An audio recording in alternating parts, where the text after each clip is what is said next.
GANTZ, you never cease to amaze me with how much you make me say what the fuck over and over and over again while reading you, and I thank you for that. Holy shit. So I am here in the final arc of GANTZ. I don't know exactly the correct term. I'm just going to call it the Apocalypse arc because that's what it feels like to me. We are in the friggin' apocalypse. So I'm going to be reviewing 3 volumes in this video. Volumes 28, 29, and 30. It was going to be just 2 volumes, but I couldn't stop where 29 ended. I needed to go a little bit further, and I still need to read a bunch more, but I had to take a break, gather my thoughts, or I'm just going to have too much shit to talk about. So here we are in like the end game of GANTZ. The apocalypse is nigh. America is destroyed in the very beginning of this volume, we find out, and then it starts happening in other places and in Japan where all of our main characters are. Hellfire rains down from the sky, and we have an alien invasion unlike anything we've seen before. And this is like a true alien invasion. There are giant spaceships, there are robotic mechanical monsters kind of just walking around. There are gigantic creatures in sort of like similar GANTZ-ish suits, it seems like, and they are just ravaging everything that is going on here. So the GANTZ team was not transported back to the room before this mission started. This isn't even a mission. This is just like literally like human extinction. I feel like the whole mission thing, that's over with, that's done with. There was no transportation to the room beforehand. There was no kind of lead up, no saying this is what your target is, nothing like that. This just came out of nowhere, and the characters just had to get on their suits and try to deal with what's happening. And of course they're all separated, and what I found, and this is probably going to be the theme for the entire arc, which might be why some people don't like it, because a lot of people have told me that they don't like the final arc of GANTZ, or that it's a bit of a letdown, but so far I'm really enjoying it quite a lot, actually. I really like a lot of the things that are happening here, so I don't know what the reasons are why people don't like this final arc.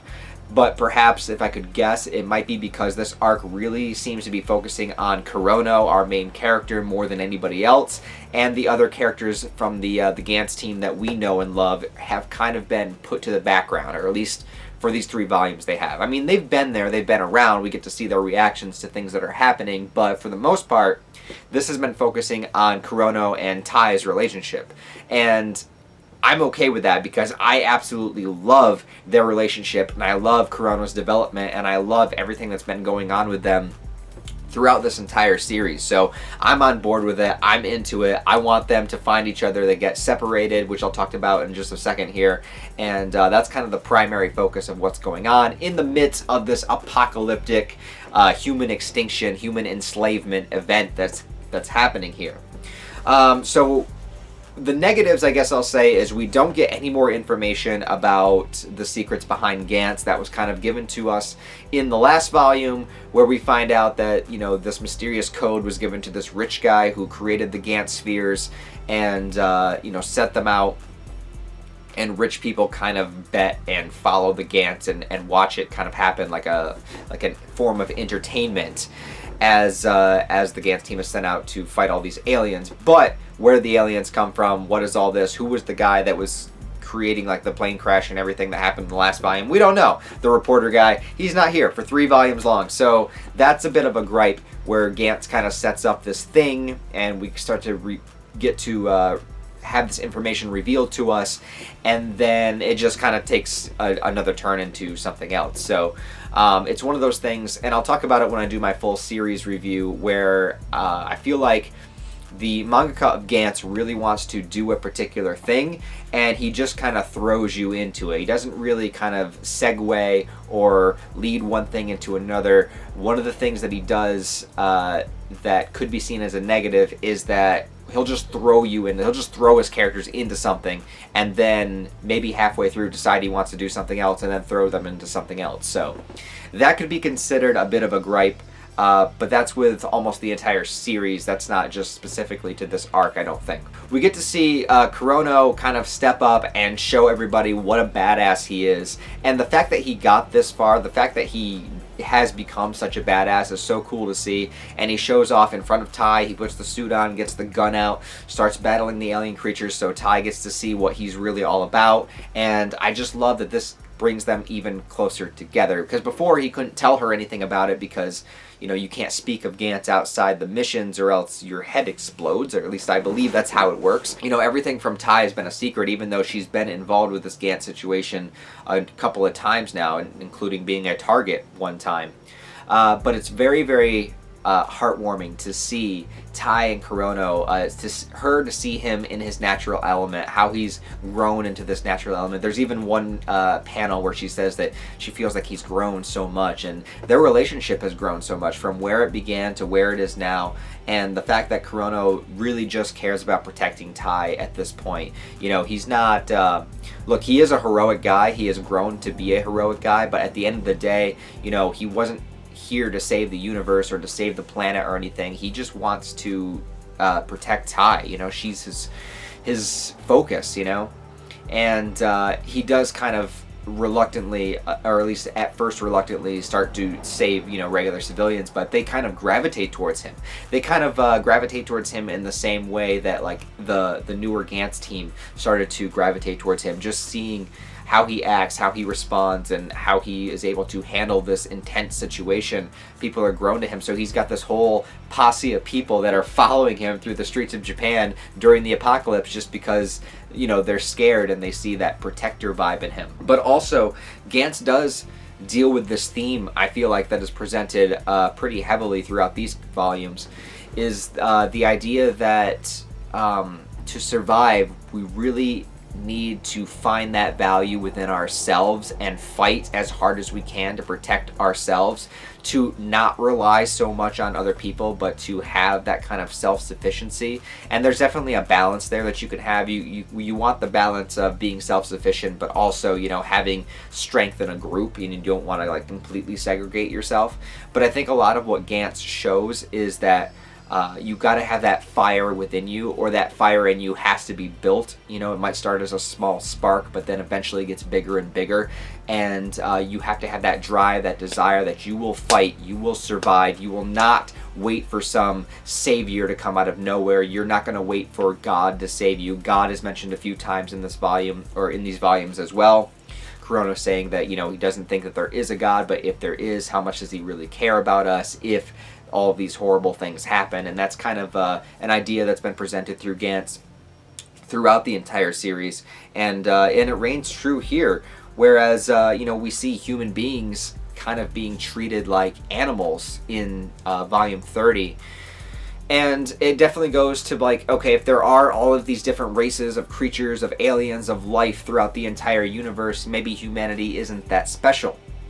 And maybe our egos are misplaced. And if there is a God, who's to say that we're the species that God cares about? Perhaps there's a greater, more intelligent, stronger, better at survival species that is actually made in God's image, and we're just kind of animals, just like every other animal. And so we have this heightened intelligence compared to animals on our planet Earth, but our intelligence might still be shit to another creature above us. So where does that place us? And GANTZ brings up all of these questions about life and the value of life, and how important is humanity, you know, how highly we think about ourselves, and comparing it and contrasting it to other creatures and stuff. And this has been one of the things that I find most fascinating about GANTZ, that I don't think is talked about enough, because fuck off, loud cars. Because there is so much action that happens, and so much just kind of shocking moments, and things that you would never expect to happen, and borderline offensive moments, and all of these things that kind of are put to the forefront of what GANTZ is. But it does, I believe, maybe I'm wrong, but I believe it does have a lot of deeper themes kind of underneath the surface of all of that kind of going on. Now, like I said, it doesn't touch on the other characters so much, but they are around. We do kind of get to see them. There is Kato, Daze, Kaizaman, the big burly guy who is one of my favorite characters. Rika is also here with the other version of Kurono. We cannot forget about that. So she went back to the GANTZ room last time, and since she reached 100 points, she could revive somebody, and she chose to revive Kurono. and Kurono is already alive. So again, that kind of shows, you know, what is the meaning or value or purpose of a human life if they could just be recreated over and over again like a fax machine, which is what GANTZ basically does. And so, you know, she's out there fighting with her version of Kurono, which they're the same person, but, you know, they decided that they're just going to kind of do their own separate thing. And the other GANTZ team does find out about this version of Kurono, but we don't really get any conversations about it, unfortunately, although it is kind of just assumed that everyone looks at Rika and they know what Rika did. But you think there would be a little bit more interaction with that. So we get all this great development between Kurono and Tae, and them hiding out together and going to a hotel together with the whole group of people that Kurono had saved. And there's a lot of great moments of them being together and saying that I want to protect you, I want to be with you. Some great romantic moments, which I know as soon as that happened, like I knew they were going to get separated or Tae was going to die or something like that. Like just you don't get these sweet innocent moments in GANTZ without knowing that something horrific is going to happen right afterwards. And they get separated, so Kurono gets transported away.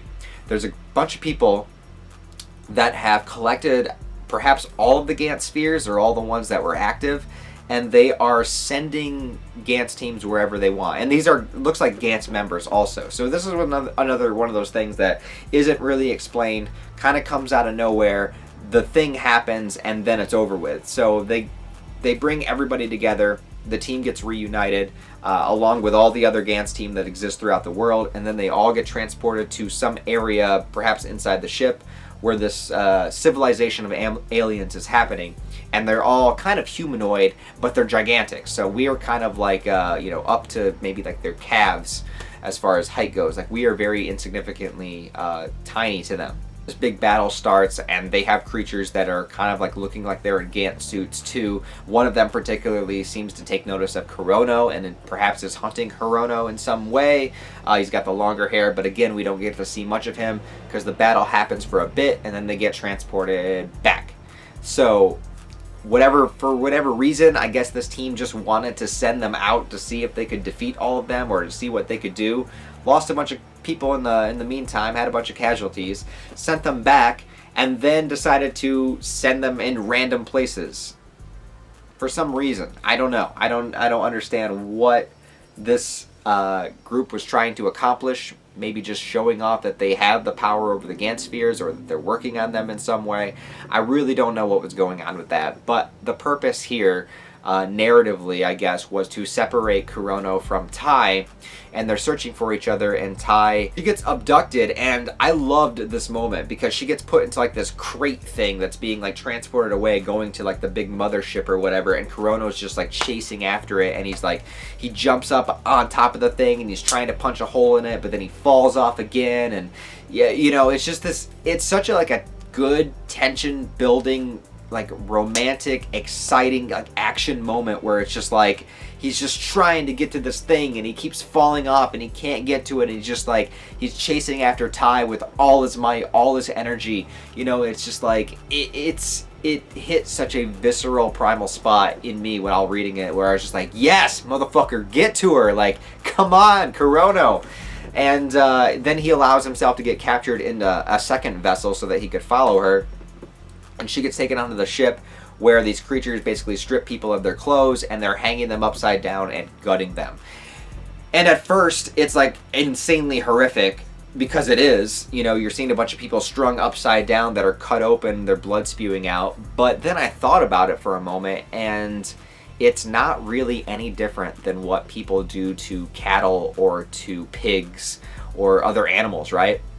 I mean, that happens. A lot of times they're strung upside down where they're still alive. It's horrific. Some of the videos that come out of butchering places where they kill animals is just absolutely disgusting. And that's when it's happening to animals, right? Because we have this kind of, and I'm not vegan or anything. I'm just saying, like, those videos are disgusting, and the way that some of these animals are treated before they're killed is disgusting. You know, there's such a disconnect of the idea that these are also lives. And I think in GANTZ here, you're basically just showing that this alien race, whatever's invading, creating this apocalypse on Earth, just views humanity as animals. And so, you know, you can't really get too mad about it, because in a way it's the same thing we do to animals. So if something viewed us as animals, you know, we have this pride, this ego that humanity is the top of the food chain, but what if we're not? What if there's another race that comes along and then just views us the same way that the majority of people view pigs or cows? And that's what this is, you know? They're stringing us upside down, they're murdering us, they're probably going to eat us, they feed us to their dogs. You know, they like mix a bunch of humans up and like feed it to a dog, and it's so fucked up. But I get the idea of us just being another animal in their spaceship, which is like this civilization that's very much like humanity, but just much bigger, physically, like bigger. And then they have humans in a zoo-like area, and all of these things. So it's crazy. But one thing I definitely need to talk about is this moment where Tae is there on her way to be strung upside down, but a man saves her and gets her to going through these tunnels and get her away from that. And she asks, you know, why did you save me? And he says, because I am a lolicon. And I honestly have never, like, laughed so goddamn hard. Okay, so we just have all of these serious themes and ideas. We just have all these horrific things happen. And then fucking, like, a punch into reality. We just get this line from this character that's like, I saved you because I'm a lolicon. And, like, Tae is, like, okay, Tae is 17, the character, but she looks really young. She's very petite. You know, she's got that young-looking face and, like, a very petite body. So he's just... And they're all naked, you know, so he's... I just... Oh, my God. I just could not believe... I was like, GANTZ, you motherfucker. Like, you do this, GANTZ, you get all serious on me, you make me think about all these complex ideas and themes, and then you throw in a line about a character being a lolly, and he saves this girl from certain death because she looks like a little girl. You know, at least she got saved. And that's all I can say. At least she got saved, I guess. So when Tae is brought into this world of aliens, the whole group she is with is quickly, like, snatched up by this, I don't know, it looks like an alien, like, authoritative figure or whatever. He just basically, like, puts them all on strings of with blades at the end, I guess, and holds them up. Like, it's barbaric, but it's just so fucked up. And then Tae gets picked up by a little girl of this alien race who takes Tae to be a pet. And the whole time Kurono gets there and he's looking for her, but Kurono is put into this situation where there are other humans, again, naked and as vulnerable as you could possibly be, and he's just looking for Tae, and they're kind of like grasping on him to save them. And it's this moment again where he does help them, but the theme and idea is like, you have to learn to help yourself. But again, Kurono has this GANTZ suit on and he has all the weapons, and they're like naked and vulnerable. So it's like, what do you... They're kind of at this extreme disadvantage, and even though he's looking for Tae, it's like, I can't just not help them. You know, I can't just leave them here. And then in the zoo area where they all are, where all the humans are, I believe this character was the bully of Kurono, the guy that was like making fun of him and stuff, and Kurono frees him. And this guy, again, just like everybody else, sees Kurono in his natural element, helping them and fighting to save them, and he just can't believe what he's witnessing. He can't believe this like little kid that he bullied for all of these years now is in a position where he's the only person that can save him. So I don't know if anything else is gonna happen with this bully character. I didn't even think he would ever come back, but it does show how far Kurono has grown. So he is saving these people, and is he doing it reluctantly? Yes, a bit, but at the same time, he has grown to understand that, like, he does have this, I guess, power, if you want to call it that. Now he's gone through so much, he has the battle experience. He's a hardened warrior. Like, he's been to war, essentially, you know, and he's seen this before. And even though he's in this situation that is incredibly different from all the other GANTZ situations, he still knows the score. He still knows what he has to do, and he still is able to pull that out and be able to lead and protect. He has become a leader throughout all of this, which is crazy. So I had to end it there. I had to pause it there because I was just getting too much. It was going to be too much to talk about, and have other videos that I need to work on today as well. I can definitely say that so far I do really like this arc. I like the idea of it. I like these like humans being treated as animals. I like this idea of fighting for yourself. I like the whole Tae and Kurono situation because I love their relationship. I think it's amazing. Now, I guess I don't know why people don't like this arc. Again, maybe it has something to do with not focusing on the other characters so much, because I do wonder where they're at. You know, we still have Kato, who I care about a lot, and Rika with the other Kurono was still a very interesting concept that they've kind of just touched on a little bit. Nishi, where the hell is he? We don't know. He just turns invisible and disappears into the madness. The people controlling the GANTZ spheres, what is up with that? Who created GANTZ to begin with? Still don't know. There's still so many like little things along the way that still don't really know what's going on. So we'll see what happens with that. I'm excited to get through this. I'm very close closing in on the finale of GANTZ, so I can't wait to see how this all wraps up, and I'll be very sad to see it go because I very much have enjoyed this series. But what do you guys think about this portion of GANTZ? Remember, this is a review of 28, 29, and 30 of the volumes, so this is the beginning of the final arc. So I'm loving it so far. So what do you guys think? Comment all that down below. Please like the video and subscribe as well if you want to stick around for more reviews and other kind of anime, manga, and stuff. I was going to copy Maskman's outro there. I didn't mean to. Other kind of content, you know, whatever is happening here. Thank you guys so much for the support on these videos. I really do appreciate it. Check the link below for the Discord, Twitter, Patreon. All that kind of fun junk is down there. Other than that, guys, I hope you have a wonderful day, and I'll see you in the next GANTZ reviews.